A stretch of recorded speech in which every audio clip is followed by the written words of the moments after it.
প্রিয় বন্ধুরা, আসসালামু আলাইকুম।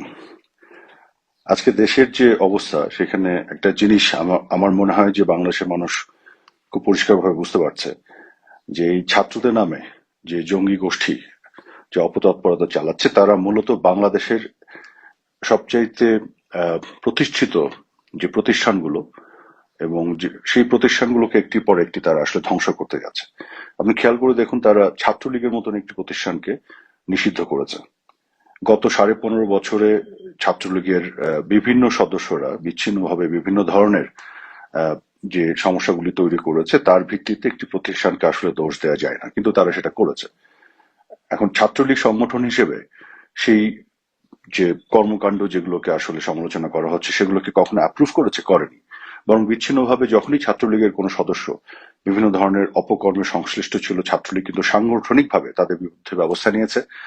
এবং আওয়ামী লীগ সরকারও কিন্তু আইনগতভাবেও তাদের বিরুদ্ধে ব্যবস্থা নিয়েছিল। বাংলাদেশের মানুষের আসলে গোল্ডফিশ মেমোরি, তো মানুষ ভুলে যায় 2001 থেকে 2006 পর্যন্ত বিএনপির ছাত্র সংগঠন ছাত্রদল কি কি করেছিল।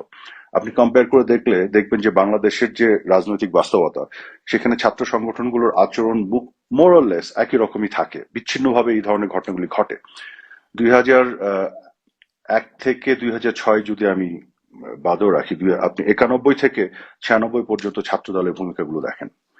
আর ছাত্র শিবির এর কথা তো বাদই দিলাম, এরা তো একেবারেই মুক্তিযুদ্ধ বিরোধী একটি সংগঠন। কারণ ছাত্র শিবিরের প্রতিটি সদস্যদের কথা যেটি বলা হয় যে তারা তো আসলে 71 সালে মুক্তিযুদ্ধের সময় ছিল না, তারা রাজাকারি করেনি। কিন্তু 71 সালে মুক্তিযুদ্ধের সময় তাদের জামাতে ইসলামের যে নেতারা রাজাকারি করেছে, বাংলাদেশের স্বাধীনতার বিরোধিতা করেছে, ছাত্র শিবিরের আজকের সদস্যরা সেই অবস্থানকে সমর্থন করে। কাজে তারা কিন্তু আইডিওলজিক্যালি আসলে রাজাকার। তারা যেহেতু তখন জন্ম হয়নি বলে তারা রাজাকারিটা করতে পারেনি, কিন্তু জন্ম হলে তারা করতো, কারণ তারা আজকের বাস্তবতায় কিন্তু বাংলাদেশকে মেনে নিতে বাধ্য হলেও বাংলাদেশের স্বাধীনতাটা যে প্রক্রিয়া হয়েছে সেটিকে তারা এখনো সমর্থন করে না, এটা তারা বিভিন্ন জায়গায় বলেছে। আর ছাত্র শিবিরের যে রক কাটা রাজনীতি, জঙ্গিবাদী রাজনীতি, এই সবকিছু যদি আপনি চিন্তা করেন, তাহলে নিষিদ্ধ হলে আসলে ছাত্র শিবিরই নিষিদ্ধ হওয়া উচিত, বা জামাতে ইসলাম, যেহেতু তারা বাংলাদেশের জন্মের বিরোধিতা করেছে।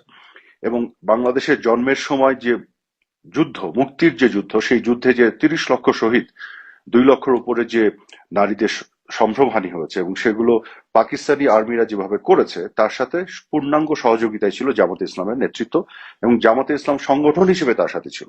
কাজে এই গণহত্যাকারী দল এবং তাদের ছাত্র সংগঠন স্বাধীন বাংলাদেশে তাদের নৈতিকভাবে এবং আইনগতভাবেও কোনো রাজনীতি করার সুযোগ থাকা উচিত নয়। কিন্তু আজকে এই ছাত্র শিবির এবং জামাত এবং পাকিস্তানপন্থী জঙ্গি গোষ্ঠীদেরকে সাথে নিয়ে এই তথাকথিত ছাত্ররা, যারা এই আন্দোলনের নেতৃত্ব দিয়েছে বলা হচ্ছে জুলাই আগস্টে, তারা কিন্তু ছাত্রলীগকে নিষিদ্ধ করলো। অথচ ছাত্রলীগের জন্ম 1948 সালে, এবং 48 সালে জন্মের পর থেকে ছাত্রলীগ সাংগঠনিক ভাবে তাদের যে অবদান, 48 সাল থেকে কিন্তু তারা ভাষার যে আন্দোলন, ভাষার অধিকার, বাংলা ভাষার অধিকার রক্ষার জন্য তাদের আন্দোলন ছিল। 52 সালে তাদের গৌরবোজ্জ্বল ভূমিকা ছিল। এবং তারপরে 54 সালে যুক্ত ফ্রন্টে নির্বাচনের সময় ছাত্রলীগের বিশাল ভূমিকা ছিল। 1962 সালের শিক্ষা আন্দোলনে তৎকালীন পূর্ব পাকিস্তানের ছাত্রলীগের নেতাকর্মীদের অগ্রণী ভূমিকা ছিল, এবং যেগুলো তো মুছে ফেলার কোনো সুযোগ নাই। এবং 1966 সালে 6 দফা যখন উপস্থাপন করলেন জাতির জনক বঙ্গবন্ধু শেখ মুজিবুর রহমান, তখন সেই 6 দফাকে গোটা বাংলাদেশের মানুষের কাছে ছড়িয়ে দেওয়ার ক্ষেত্রে, জনপ্রিয় করার ক্ষেত্রে ছাত্রলীগের সাংগঠনিকভাবে একটা বিশাল ভূমিকা ছিল। 1969 সালে যে ঐতিহাসিক গণঅভ্যুত্থান, তৎকালীন পূর্ব পাকিস্তানের ছাত্রলীগের যে ঐতিহাসিক ভূমিকা, এগুলো কি অস্বীকার করার কোনো সুযোগ আছে? কাজে ছাত্রলীগ কিন্তু একটা প্রতিষ্ঠান হিসেবে, সংগঠন হিসেবে, একটা ইনস্টিটিউশন হিসেবে তার কিন্তু গৌরবোজ্জ্বল একটা ইতিহাস আছে। 1970 সাল এবং 71-এ মুক্তিযুদ্ধী ছাত্রলীগের হাজারো নেতা কর্মীরা শহীদ হয়েছে।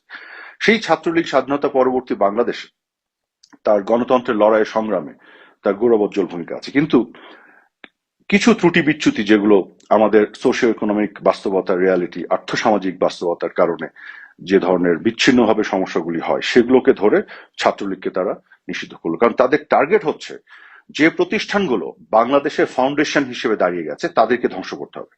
এখন তারা নেমেছে আওয়ামী লীগকে নিষিদ্ধ করতে হবে। আওয়ামী লীগের নেতৃত্বে বাংলাদেশের জন্ম হয়েছে, আওয়ামী লীগ বাংলাদেশের জন্ম দিয়েছে। আওয়ামী লীগ একটা প্রতিষ্ঠান, এটা শুধু রাজনৈতিক দল না, সবচেয়ে প্রাচীনতম রাজনৈতিক দল বাংলাদেশে, সবচেয়ে বৃহত্তম রাজনৈতিক দল। এবং এই দলটা, যার নেতৃত্বে দেশের স্বাধীনতা, সেই দলটাকে তারা নিষিদ্ধ করতে চায়, অর্থাৎ এরকম একটা প্রতিষ্ঠানকে তারা শেষ করে ফেলতে চায়। এবং এখন এসে তারা টার্গেট করেছে সেনাবাহিনীকে। চিন্তা করে দেখুন, সেনাবাহিনীর মতো একটা প্রতিষ্ঠান, অর্থাৎ একটা রাষ্ট্র আসলে যে সকল প্রতিষ্ঠানের উপরে দাঁড়ায়, আপনি খেয়াল করে দেখুন ব্রিটেনে এদের যে কনজারভেটিভ পার্টি আছে এবং লেবার পার্টি আছে, এই রাজনৈতিক দলগুলো কিন্তু প্রতিষ্ঠান, তাদের অন্যান্য প্রতিষ্ঠান যেমন আছে। আপনি যদি মার্কিন যুক্তরাষ্ট্রের কথা দেখেন, রিপাবলিকান পার্টি এবং ডেমোক্রেটিক পার্টি, এই পার্টিগুলি কিন্তু রাজনৈতিক দল শুধু নয়, প্রতিষ্ঠান। এই প্রতিষ্ঠানগুলো প্রয়োজন হয় একটি রাষ্ট্রকে তার গণতান্ত্রিক প্রক্রিয়াকে সুসংহত করতে। এখন বাংলাদেশে আমি কখনোই দাবি করি না যে রাজনৈতিক প্রক্রিয়ার মধ্যে আমরা আওয়ামী লীগের পক্ষ থেকে বা আমি নিজে আমরা কোনো ভুল ভ্রান্তি কখনো করিনি, সব সঠিক সিদ্ধান্ত নিয়েছি, সঠিক কাজ করেছি, সেটি কিন্তু নয়। কিন্তু একটি দেশ এবং তার প্রতিষ্ঠানগুলোকে ধ্বংস করার যে চক্রান্ত আজকে চলছে, সেই জিনিসগুলো কিন্তু মানুষকে আজকে আমাদের পরিষ্কার করে তুলে ধরতে হবে। এবং সেনাবাহিনীকে টার্গেট করার কি মানে হয়? সেনাবাহিনী তো বাংলাদেশকে, তার স্বাধীনতা সার্বভৌমত্বকে রিপ্রেজেন্ট করে। সেনাবাহিনী বিভিন্ন বিপদগামী সদস্যরা অতীতে গণতন্ত্রের জন্য হুমকি হয়েছে, এগুলো আমরা জানি। মিলিটারি ডিক্টেটর এসছে, কিন্তু সেনাবাহিনী এজ এ প্রতিষ্ঠান সবসময় কিন্তু বাংলাদেশের স্বাধীনতা এবং সার্বভৌমত্বের পক্ষে ছিল। এবং এই প্রতিষ্ঠানকে আজকে বিতর্কিত করা হচ্ছে যেভাবে সুকৌশলে, এই কাজটি কিন্তু অতীতে কখনো হয়নি। খেয়াল করে দেখুন কেন করছে। এবং শুধু তাই না, আদালত, জুডিশিয়ারিকে তারা বিতর্কিত করেছে। এখানে মব জাস্টিসের মাধ্যমে যে কাণ্ড কারখানা তারা করেছে এবং যেভাবে আদালতকে ওয়েপেনাইজ করা হয়েছে, জুডিশিয়ারিকে করে যেভাবে রাজনৈতিক প্রতিপক্ষকে দমন পীড়ন করা হচ্ছে।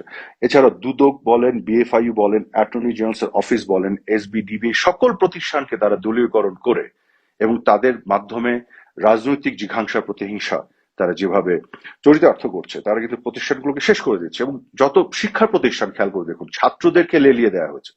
ছাত্রদেরকে কিভাবে উস্কানি দিয়ে প্রতিষ্ঠানগুলোর প্রধান যারা, অ্যাডমিনিস্ট্রেশনে যারা কাজ করে, তাদের উপর কিভাবে মব ট্রায়াল করা হয়েছে।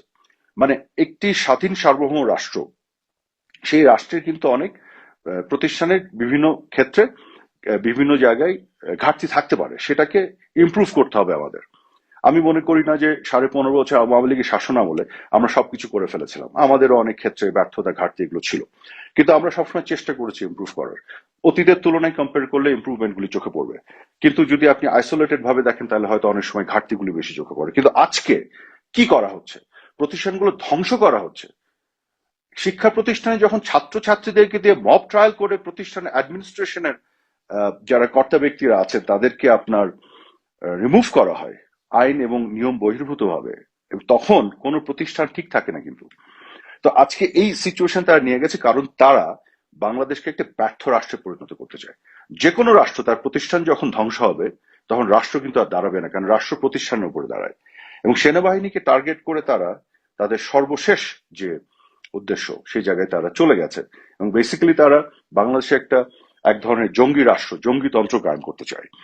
এবং তারা যা যা যা বিষয়গুলো নিয়ে আওয়ামী লীগের বিরোধিতা করতো, সমালোচনা করতো, তার সবকিছু তারা আরো 100 গুণ করে বেশি করছে। খেয়াল করে দেখুন সবকিছু তাদের, কোথাও আপনি আইনের শাসন বলেন, মানবাধিকারের ক্ষেত্রে বলেন, আপনি মত প্রকাশের স্বাধীনতার ক্ষেত্রে বলেন, গণমাধ্যমের স্বাধীনতার ক্ষেত্রে বলেন, নির্বাচনের ক্ষেত্রে বলেন, কোন ক্ষেত্রে, এবং রাজনৈতিক দল গঠন করার প্রক্রিয়া, তারপরে চাঁদাবাজি, দুর্নীতি, আপনি চিন্তা করে দেখেন গত 7 মাসে প্রফেসর ইউনূস কি করেছেন। উনি নিজে কতগুলো কোম্পানির লাইসেন্স নিয়েছেন, তার নিজের কর মওকুফ করেছেন। এর বাইরে বাংলাদেশের জন্য কি করেছেন? গ্রামীণ ব্যাংকের যে শেয়ার ছিল সরকারের, বাংলাদেশ সরকারের অর্থাৎ দেশের জনগণের, সেই 25% শেয়ারকে কমিয়ে 5% করে ফেলেছেন। সো যা কিছু করেছেন সব তো নিজের স্বার্থে করেছেন। একটিও আপনি এক্সাম্পল দেখাতে পারবেন না যে বাংলাদেশের জন্য করেছে তারা। এবং একই সাথে তারা কি করেছে, ধানমন্ডি 32 নম্বর তারা ভেঙে ফেললো। তারপরে তারা উদ্যত হয়েছিল টুঙ্গিপাড়া, গোপালগঞ্জের টুঙ্গিপাড়া বঙ্গবন্ধু সমাধিতে, সেখানে তারা যাওয়ার জন্য। অর্থাৎ বাংলাদেশ রাষ্ট্রটি যে সকল ভিত্তির উপর দাঁড়িয়ে, সকল ভিত্তিকে তারা চ্যালেঞ্জ করছে এবং সেগুলোকে তারা ধ্বংস করার চেষ্টা করছে। বাংলাদেশের মানুষ তো এখন বুঝতে পারছে, আশা করি, যে এরা আসলে কি করতে যাচ্ছে, এদের উদ্দেশ্যটা কি। আমি মনে করি এদেশে আমাদের অতীতে যা কিছু হচ্ছে সেগুলোর ভুল ভ্রান্তি এবং ব্যর্থতা থেকে শিক্ষা নিয়ে আগামী দিনে সত্যিকার অর্থে একটা গণতান্ত্রিক বাংলাদেশ, যেখানে ইলেকট্রাল প্রসেস এবং অন্যান্য প্রতিষ্ঠানগুলো সঠিক ভিত্তির উপরে দাঁড়াবে, সুপ্রতিষ্ঠিত হবে, সেই বিষয়গুলোই আমাদের সামনে মাথায় রেখে কাজ করা উচিত। নাহলে কিন্তু এদেশের ভবিষ্যৎ খুবই খারাপ আমাদের জন্য।